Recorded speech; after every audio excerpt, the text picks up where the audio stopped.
सप्तऋषियों की सीरीज में आज हम आपको बहुत जमदग्नि ऋषि के जीवन पर प्रकाश डालने वाला है। जनश्रुति के अनुसार महर्षि जमदग्नि ऋषि के पुत्र और भगवान परशुराम के पिता थे।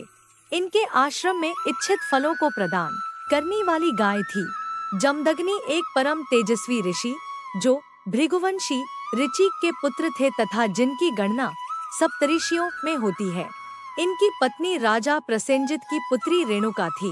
भृगुवंशीय जमदग्नि के पुत्र परशुराम थे, जिन्हें भगवान विष्णु का अवतार माना जाता है। क्यों जमदग्नि अपने पुत्रों को रेणुका का वध करने का आदेश देते हैं?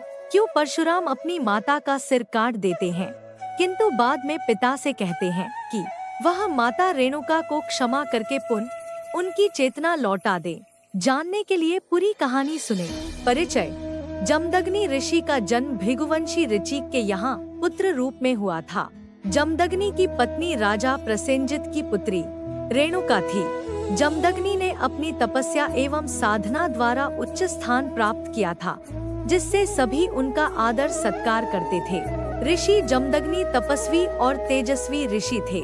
उनके और रेणुका के 5 पुत्र थे, रुक्मवान, सुखेन, वसु, विश्ववानस और परशुराम। पुत्रेष्टि यज्ञ। पौराणिक कथाओं के अनुसार जब पृथ्वी पर है वंशीय क्षत्रिय राजाओं का आतंक एवं अत्याचार बढ़ गया, तब सभी लोग इन राजाओं द्वारा त्रस्त हो गए। ब्राह्मण एवं साधु असुरक्षित हो गए। धर्म कर्म आदि के कामों में है राजा व्यवधान उत्पन्न करने लगते थे। ऐसे समय में भृगुश्रेष्ठ महर्षि जमदग्नि पुत्रेष्टि यज्ञ संपन्न करते हैं, जिससे प्रसन्न होकर भगवान शिव वरदान स्वरूप उन्हें पुत्र प्राप्ति का वरदान देते हैं और उनकी पत्नी रेणुका से उन्हें 5 पुत्र प्राप्त होते हैं। इन सभी में परशुराम उन्हें वंशी राजाओं का अंत करते हैं। पुराणों के अनुसार हिंडन नदी के तट पर प्रकृति की गोद में स्थापित परशुरामेश्वर मंदिर काफी पुराना है। लोक मान्यता के अनुसार जिस स्थान पर यह मंदिर है, वह पहले कभी कजरी वन के नाम से जाना जाता था। पुराणों के अनुसार हिंडन नदी को पंचतीर्थी कहा गया है। पंचतीर्थी के किनारे कजरी वन में जमदग्नि ऋषि अपनी पत्नी रेणुका के साथ रहते थे। एक दिन जमदग्नि ऋषि की अनुपस्थिति में हस्तिनापुर के राजा सहस्रबाहु शिकार खेलते हुए आश्रम के निकट पहुंच गए। रेणुका उनको आदर के साथ आश्रम में ले लाई। यहाँ कामधेनु के दूध से उनका सत्कार किया।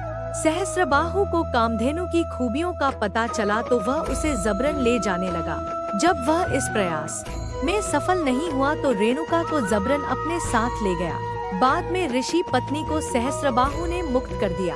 वह जमदग्नि ऋषि के आश्रम में पहुंची तो ऋषि ने उन्हें अपनाने से इनकार कर दिया।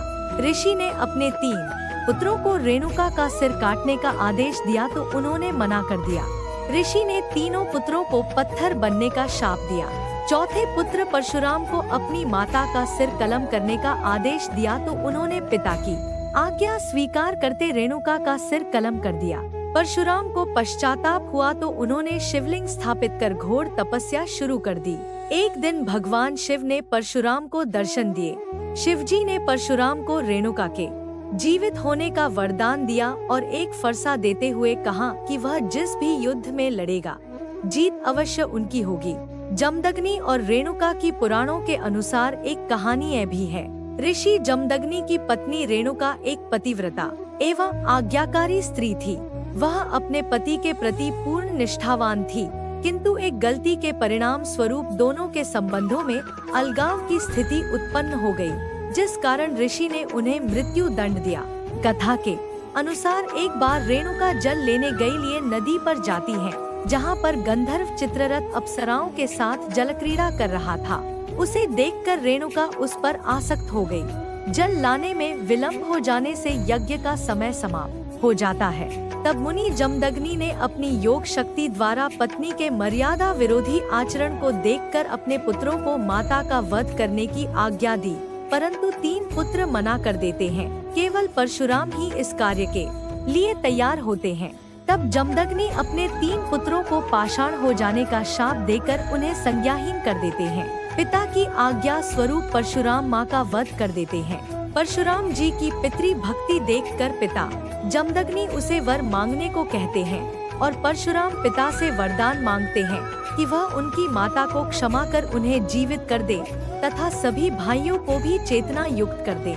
इस प्रकार उनके वरदान स्वरूप उनकी माता एवं भाई दोबारा जीवन प्राप्त करते हैं। आपको हमारी ये कहानी पसंद आई हो तो लाइक कीजिए, चैनल को सब्सक्राइब करो और कमेंट सेक्शन में जय श्री कृष्णा लिखिए।